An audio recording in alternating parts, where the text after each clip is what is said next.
HS শেষ হওয়ার পর একজন ছাত্র জীবনের এমন এক পর্যায়ে দাঁড়ায় যেখানে সে নিজেকে স্বাধীন মনে করতে শুরু করে। সে ভাবে, এখন আমার জীবন আমি নিজে গড়ব। কিন্তু এই সময়ে একটি বড় সমস্যা থাকে। তার জীবনের অভিজ্ঞতা খুব সীমিত। সে বাস্তব পৃথিবীকে খুব কাছ থেকে দেখেনি।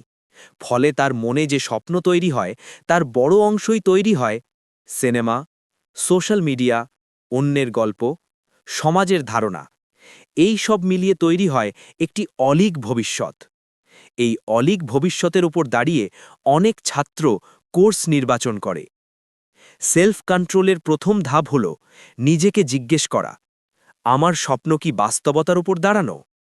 বন্ধুত্ব মানুষের জীবনে গুরুত্বপূর্ণ, কিন্তু ক্যারিয়ার ডিসিশনের ক্ষেত্রে বন্ধুর প্রভাব অনেক সময় বিপজ্জনক হয়ে যায়। অনেক ছাত্র ভাবে, আমার বন্ধু ইঞ্জিনিয়ারিং পড়ছে, আমিও পড়ব। কিন্তু সে ভাবে না বন্ধুর অ্যাবিলিটি তার মতো নাও হতে পারে, বন্ধুর ডিসিপ্লিন তার মতো নাও হতে পারে। ফলে কয়েক বছর পর দেখা যায় বন্ধু এগিয়ে যাচ্ছে, সে নিজে পিছিয়ে পড়ছে। এই মুহূর্তে শুরু হয় হতাশা।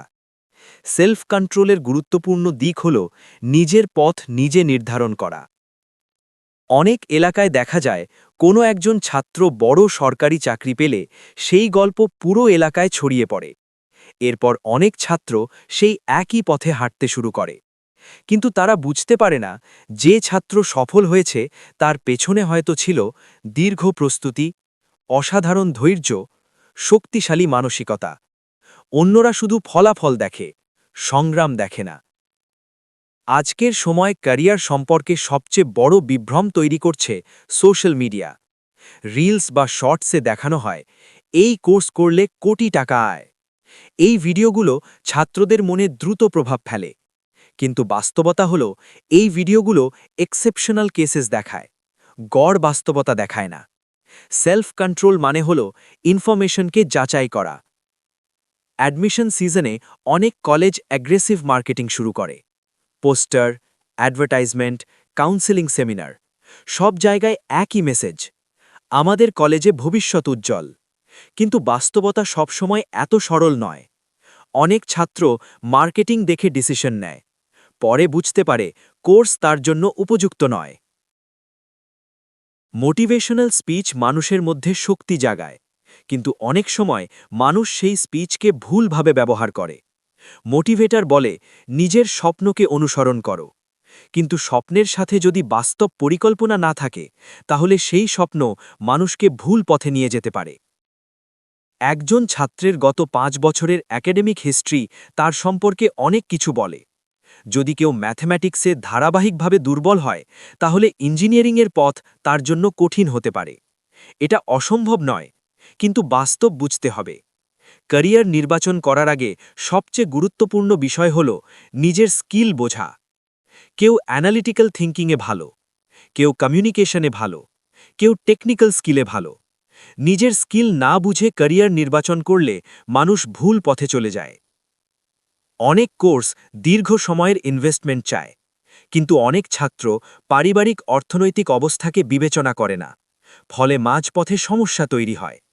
ক্যারিয়ার ডিসিশন নেওয়ার সময় পরিবারের বাস্তবতাও গুরুত্বপূর্ণ। মানুষ নিজের ব্যর্থতা নিয়ে ভাবতে চায় না, কিন্তু ব্যর্থতা বিশ্লেষণ না করলে মানুষ একই ভুল বারবার করে। সেলফ রেকটিফিকেশনের শুরু হয় এখান থেকেই।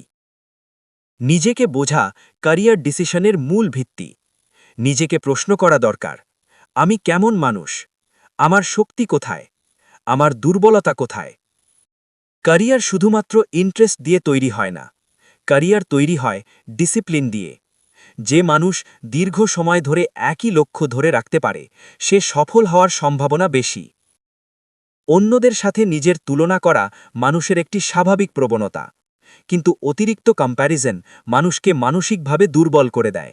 স্বপ্ন থাকা দরকার, কিন্তু সেই স্বপ্নকে বাস্তব লক্ষ্য হিসেবে রূপান্তর করা দরকার। গোল সেটিং মানুষকে পথ দেখায়। যদি কেউ বুঝতে পারে যে সে ভুল পথে চলে গেছে, তখন কি করবে? প্রথম ধাপ, ভুল স্বীকার করা। দ্বিতীয় ধাপ, নতুন পরিকল্পনা তৈরি করা। সেলফ কন্ট্রোল জীবনের সবচেয়ে বড় শক্তি। সেলফ কন্ট্রোল মানে নিজের আবেগকে নিয়ন্ত্রণ করা। যখন মানুষ নিজের আবেগকে নিয়ন্ত্রণ করতে পারে তখন সে সঠিক সিদ্ধান্ত নিতে পারে। সফলতা অনেক সময় ট্যালেন্টের উপর নয়, সেলফ কন্ট্রোলের উপর নির্ভর করে।